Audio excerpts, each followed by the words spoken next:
Good evening, and welcome to the 16th episode of the Students for Criminal Justice Reform Board podcast.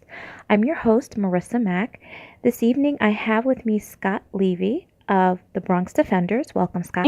Hi, thanks for having me. Sure, and just to give our audience a little bit of background about you, as special counsel, Scott provides critical legal and policy advice to the criminal defense practice. Scott is also counsel on Throwbridge versus Cuomo, an impact litigation practice case challenging delays in misdemeanor cases. Scott previously developed and managed the Bronx Defenders Marijuana Arrest Project and the Bronx Defenders Fundamental Fairness Project. He clerked for the Honorable Nancy Gertner in the Federal District Court of Massachusetts.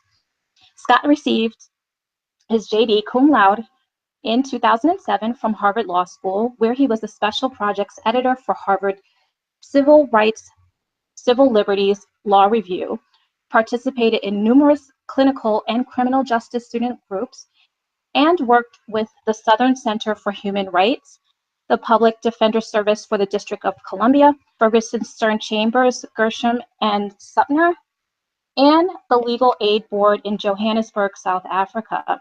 He graduated magna cum laude from Princeton's Woodrow Wilson School of International and Public Affairs. You've been busy. I have. I haven't heard it read back like that. You've been busy. So clearly, I mean, your background and your bio clearly speaks to how passionate you are about criminal justice and, this entire field of making sure that people are getting the rights and the services that they deserve. Can you tell us a little bit about what brought you to doing this work and working with Bronx Defenders? Sure. I've been doing criminal justice reform work, since I was in college, and it was really was drawn to the work since the beginning. I think the criminal justice system presents some of the biggest challenges we face as a society. I think the issues of structural racism and historical inequality are sort of most clear when you look at the criminal justice system. And I've been working at the Bronx Defenders now for quite a while, representing clients and doing policy work here to try to get at some of those issues. That's awesome, and I think that now there's a lot surrounding criminal justice and people really opening their eyes to what's been going on for a while, but just hasn't really been brought to light. So the fact that you've been doing this work for so long really means that this is something that's a clear passion of yours and something that you really want to fight to ensure justice is really served in this area, which is great. Yeah, no, I mean, I know nothing else at this point. Right. Yeah. that's it. That's great. So if you would, and our conversation this evening more or less is going to be around bail reform. A lot of people have heard, of the bail system, or they've heard of bail. Can you talk to us a little bit about what bail looks like in New York City? What Sure. The system is, how the system's set up. Mm-hmm. Sure. And as I'm sure you know, bail is really the mechanism that the criminal justice system in New York uses to keep people incarcerated while they are pending trial. So someone is arrested, on the streets of New York, is brought before a judge within, hopefully within 24 hours of their arrest. And a judge makes a determination about whether or not to set monetary bail or not. And bail can be set in just sort of straightforward cash money bail, meaning a person or their family have to put up a certain amount of money in order for our client to be released pending trial. Or the court can assess different types of bail, monetary bail, like bonds, insurance company bonds, which are regularly known as bail bonds.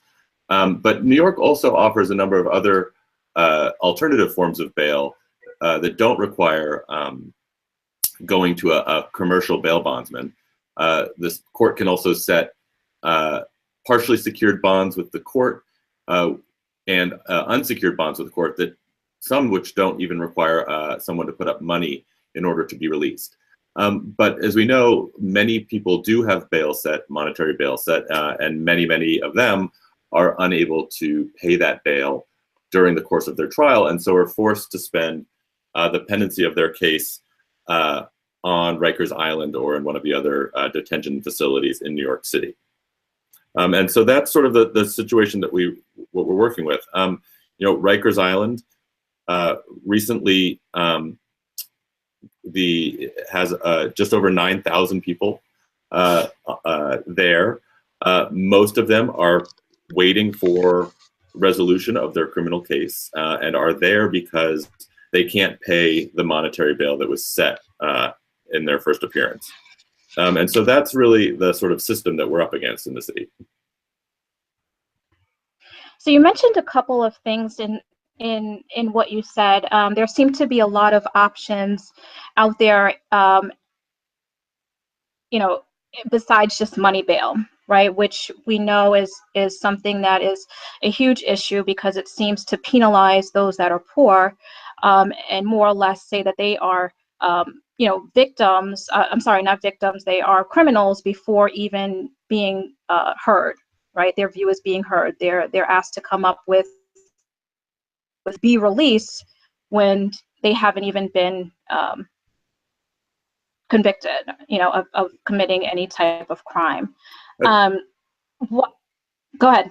Oh, I was just going to say, I think that points at something very important, which is that pretrial detention is in tension with the presumption of innocence that is supposed to guide our criminal justice system, right? If somebody's arrested, that does not mean that they are guilty of what they were arrested for, and the default should be liberty, right? While you are waiting trial.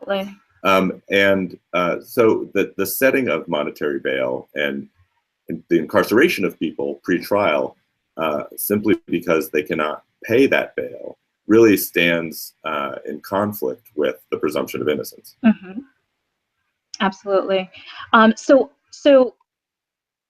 do you think that New York would ever get away from money bail? Right, because there are so many other options, and I guess I would love for you to talk about harmful effects of money bail on everyone. And I want to preface by saying, I read a recent Huffington Post interview that you did, just kind of outlining all the different ways that money bail affects people. And I think we think about it just in terms of a way to get money from either friends or family, but this has serious repercussions on people, and not only individuals and families, but taxpayers are also paying. So can you just talk about how money bail is not just simply find the funds to get out? This has serious repercussions for moving forward.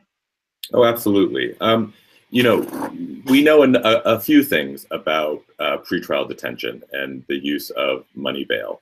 The first is that we know that people who are detained pre-trial, that is, people who are not at liberty while they're waiting their trial, generally receive worse case outcomes in their case, due solely to the fact that they are incarcerated. Many people are forced or are feel pressured to take pleas just to bring their case to an end, so that they can regain their liberty because they weren't able to be at liberty during the pendency of their case.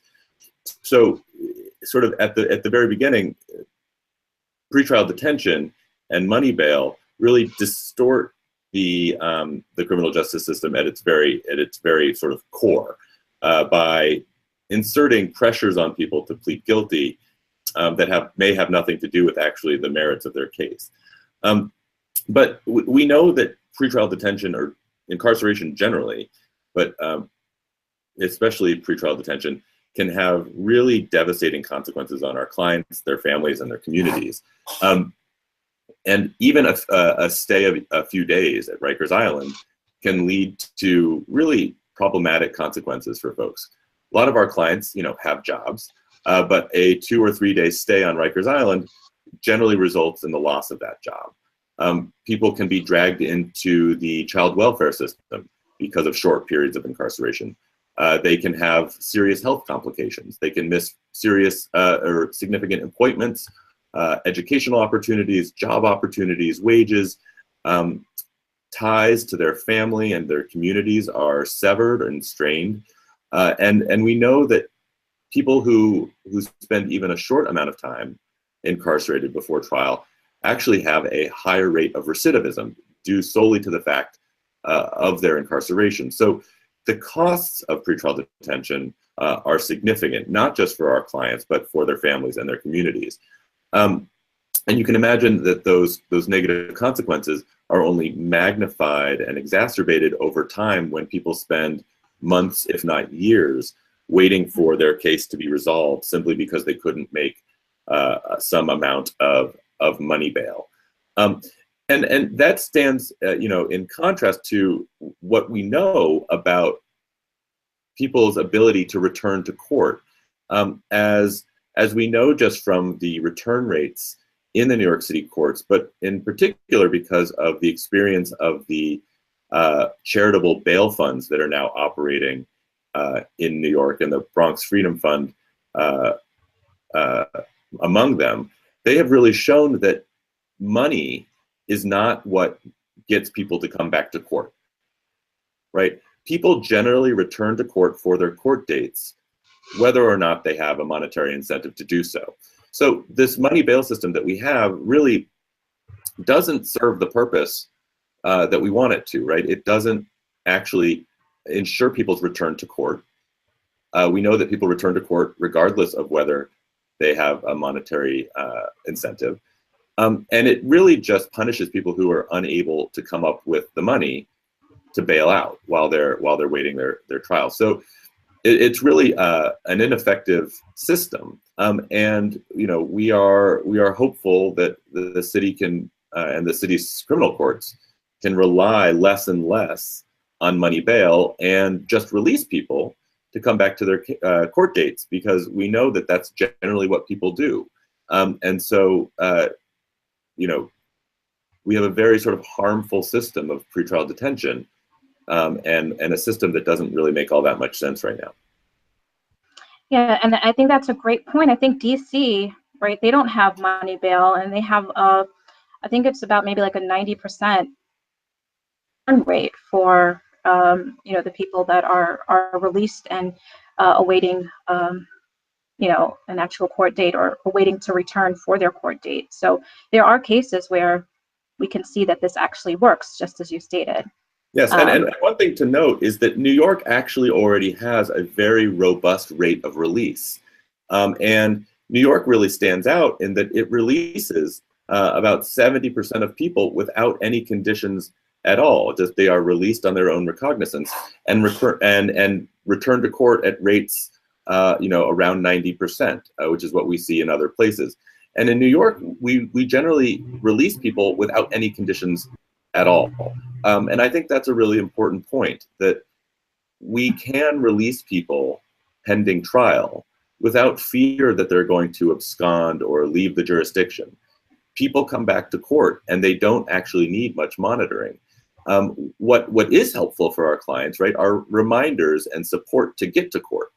Many people who miss court don't miss court because they are trying to flee the jurisdiction or they're trying to avoid their obligations to the court. They miss court because they have complicated lives like we all do, right? They have jobs and bosses that will not, give them that extra day off.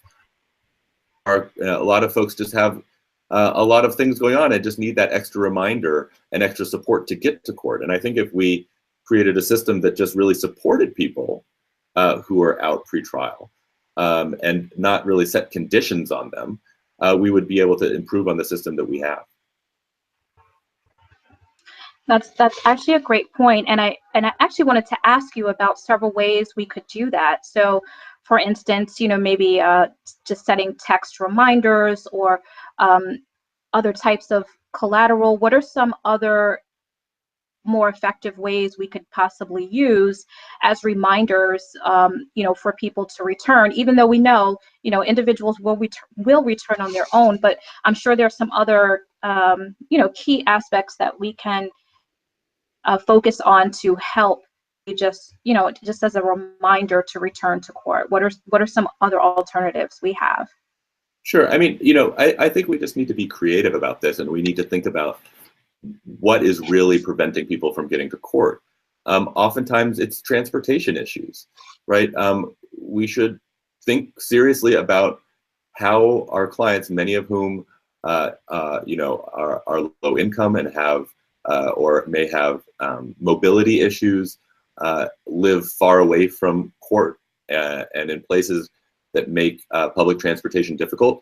Often it is just the difficulty of getting to court that prevents people from coming. And we could think creatively about how to solve that transportation issue. Court, text message reminders and phone calls, those are very important. And another thing that gets in the way of people coming to court is childcare. Many of our clients are parents, and they have childcare obligations, and it is complicated, to say the least, to bring your child to court. But many of our clients don't have access to regular childcare, and so they are put in this bind. So I think we could think creatively about what kind of supports need to be put in place for folks who are really trying to live up to their obligations to the court. And I have to say, in the Bronx in particular, where court delay is a real problem, many of our clients, particularly our clients charged with low-level offenses, misdemeanors, and things like that, they're coming to court for months and months on end. So it's not just it's not just a couple of court dates, but it's potentially dozen or more court dates. And with each one of those court dates, the burden of coming to court and the sort of challenges become greater. So I think there are a lot of things we can do to support people in coming to court, and also just to make that experience less onerous and more efficient. Definitely. And in speaking of efficiency, I wanted to talk a little bit about your contribution to the Kalief Browder story, and that seemed to play out just about everything that obviously could go wrong while you are awaiting an actual court date with appropriate information, with the appropriate people, with the appropriate backing. So besides just deciding on what type of bail or if we should set bail, what are some other areas of the entire process of receiving either a money bail or just being released or collateral bail? What are some other areas of the process that we need to consider when we're thinking about bail? Obviously, we've discussed the effects on individuals. Taxpayers pay millions of dollars to keep people in jail, for those who are unable to post. But what are some other things we can take from the Kalief Browder situation that we need to know, that people need to know? Sure, and just a quick clarification. I didn't have any direct involvement in Kalief Browder's case, but I'm certainly very familiar with it. And what I can say is that case represents the confluence of a number of problems that really plague the criminal justice system in New York City, in New York more generally, and in the Bronx in particular. Bail, of course, is one of them. He spent a significant amount of time on Rikers because he and his family were unable to come up with the bail that had been set in his case. And for the reasons we've already discussed, our bail system should be structured to really make release the default, to make detention the very rare exception. And I think everyone can agree that his case did not merit, was not one of those exceptional cases that merited detention, right? His case is just tragic on so many levels. But there were other things that really played into what happened in his case. One of them was speedy trial, New York speedy trial law. New York speedy trial law is really not a speedy trial law at all. It is better sort of thought of as a prosecutorial readiness rule. And the main distinction is that the speedy trial clock in New York only runs when prosecutors are responsible for the delay. What that leaves out is court delay. So cases may go on for months at a time, but only a small fraction of that time will be counted against the clock. So, in New York, a misdemeanor has a speedy trial time of 90 days, but our cases regularly go a year or 2 years. Felonies have a speedy trial time of 6 months, but those cases regularly go on for years, as Kalief Browder's did. So, if we are really going to take the problem of pretrial incarceration seriously and, take the challenge of closing Rikers seriously, we need to think about reforming our bail system and making, detention the exception rather than the rule.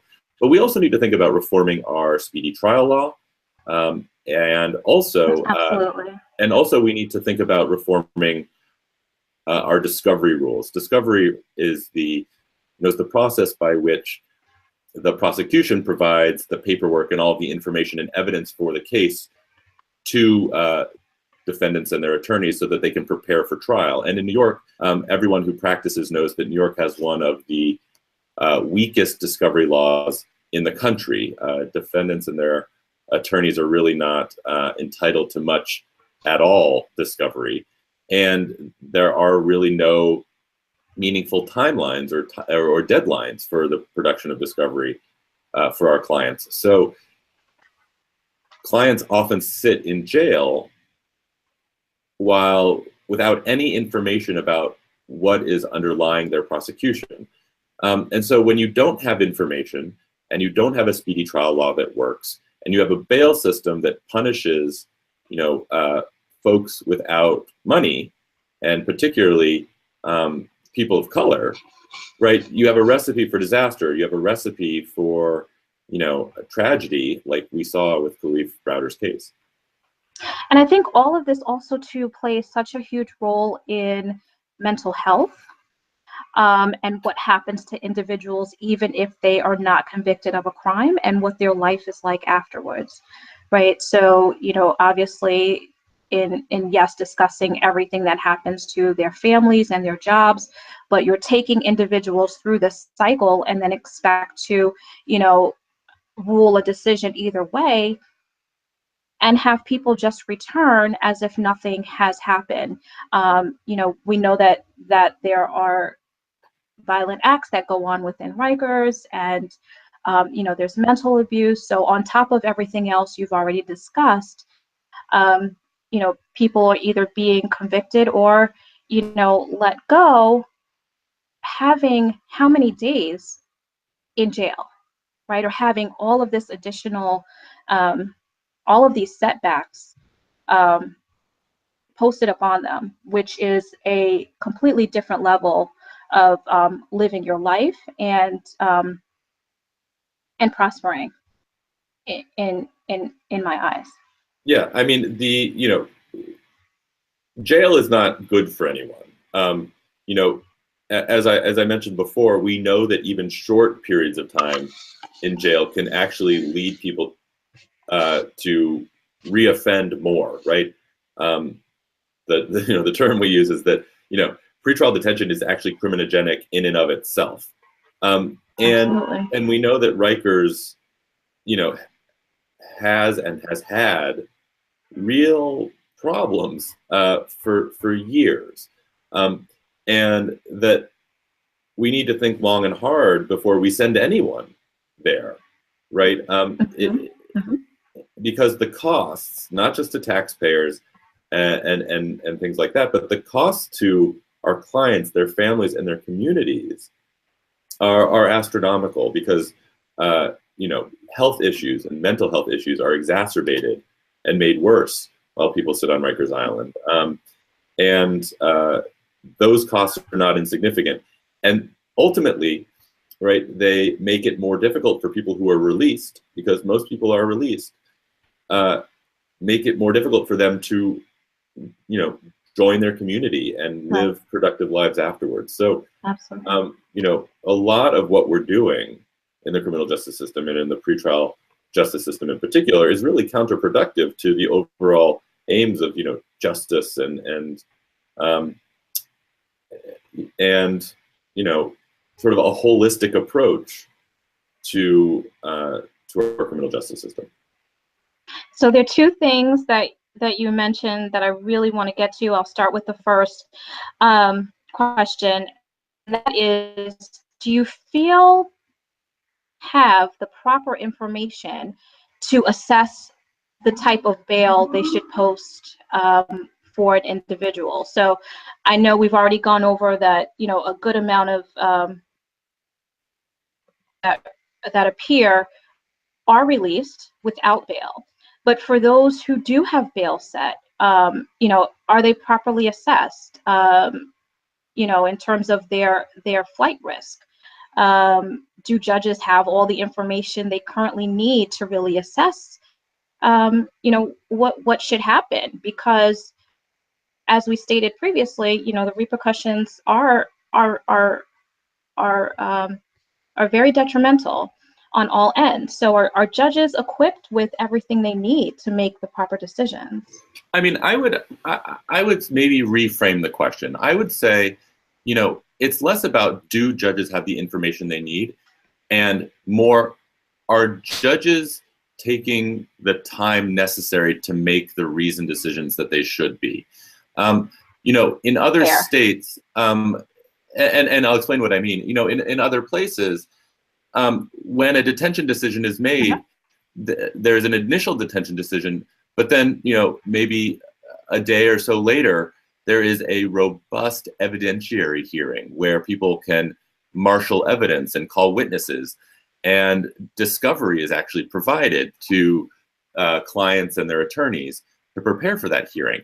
And I think then that would be a step in the right direction, because, you know, taking away somebody's liberty is a serious matter, and I think we need to devote the time and resources sort of that correspond to the seriousness of the decision that we're making. And far too often, it's less about whether the judge at the first appearance has all of the right information or not. It's that they don't have the time or the incentive to really dig in to the case, and they don't have evidence before them, and they don't have live witnesses before them. And so what happens is, you know, we interview our clients, we go before a judge, we do our best to get as much information as we possibly can, but and we present and we make the strongest bail argument that we can to the judge. But, you know, at most we have, you know, a few minutes in front of the judge to argue that issue. And the judges make their determination, and far too often that determination, which is made right at the beginning of the case with not much information, carries through the entire case. And one of the things that we know is one of the biggest determination, one of the things that determines whether or not a judge will set bail, one of the things that influences that decision is whether the DA asks for bail and how much they ask for, right? That is actually the thing that influences judges' decisions more than anything else. And that decision is made without much information. And so what I would push for is actually more due process, right? More robust due process. To say we should discourage the setting of bail and the detention of people at first appearance, because we know we just don't need to be detaining people at all, right? We should be releasing more people from first appearance and let people come back to court and fight their cases. But for those people where detention is contemplated, we should then really take the time to make a proper determination about whether or not, you know, the conditions that might be set are really the least restrictive conditions necessary to ensure this person is going to come back to court, right? That is the standard that I would like to see. I would like to see prosecutors have to prove that the conditions that they are asking for are the least restrictive conditions necessary to ensure that person's return to court.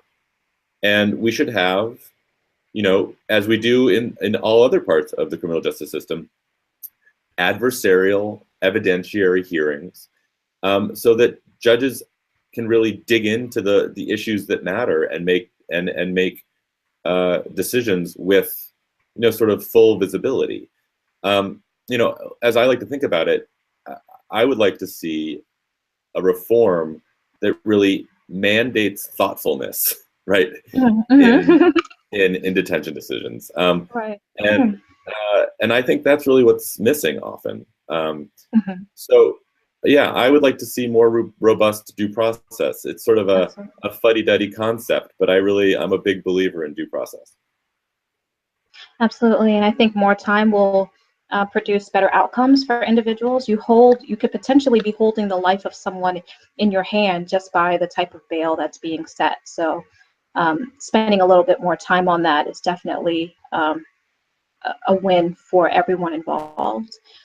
So the second question I had, and I think, and just to put a point on it, I think along with that due process, we need a system that makes clear to judges and to prosecutors that detention really should be the last resort, right? Mm-hmm. Detention should not be the default.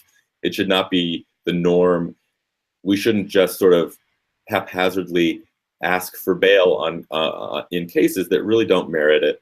And for those very, very few cases where detention is going to be contemplated, we should take those decisions seriously. Yep. The effects are too great not to. Yes.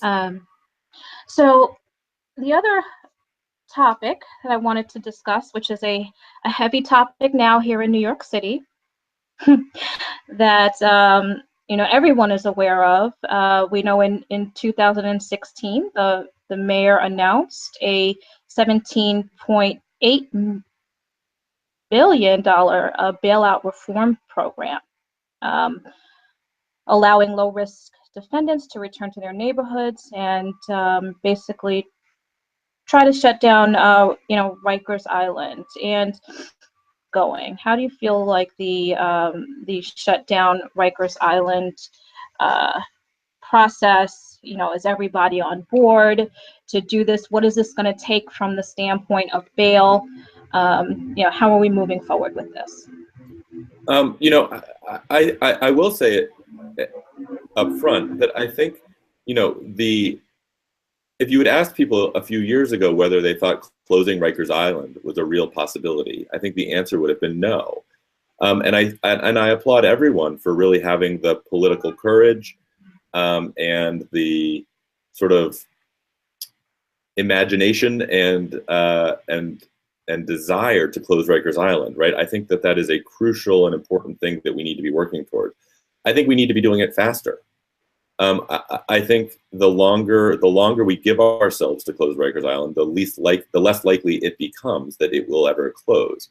And so, we are very much in favor of, shortening the deadlines and pushing up the timeline on closing Rikers Island. To be sure, there's some very complicated issues involved in closing Rikers Island, but we would like to see it closed sooner than later, and we think that in order to keep the momentum that we have, we need to really hold folks' feet to the fire in efforts to close Rikers Island.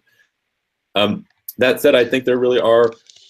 I think people in the city are really committed to this project, and I think.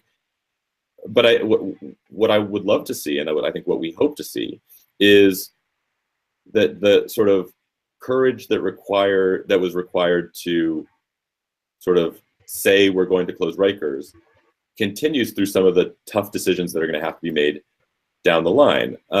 To really reduce the population of Rikers Island, we need to radically rethink our system of pretrial detention. We need to be releasing more people pre-trial. We need to be providing more support for them. And I really can't emphasize that enough. It's not about setting conditions on people when they're released. It's about supporting them so that they have the means and the ability to return to court. And so, I applaud many of the efforts that are underway. We certainly would like to see the rates of release increase. We would love to see more support. And I think would love to see as well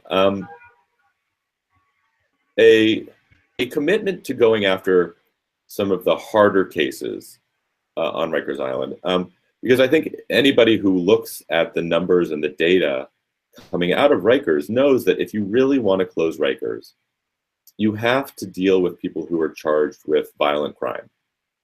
And I think reducing the Rikers population and reducing the population of people who are charged with violent crime is going to take some real both political will and courage, but also some creativity and some willingness to think outside the box, to make opportunities available for clients to be released and to sort of be in their communities while they await trial, and to not have this sort of reflexive desire to incarcerate people based on sort of the, based on their charge. And so I think that is going to be the one of the tricky things that we're going to have to tackle. And I'd love to see people tackle it head on, right? There are important things we can do to make sure that the pretrial justice system, really is only used in the rarest of occasions. And right now I just don't think we're there. But my hope is that we will move there over time, and that this momentum that we have will carry over to some of those harder questions. So in saying that, and saying, the hopes for talking about the harder questions and moving forward a little bit more quickly than we currently are, what can individuals do?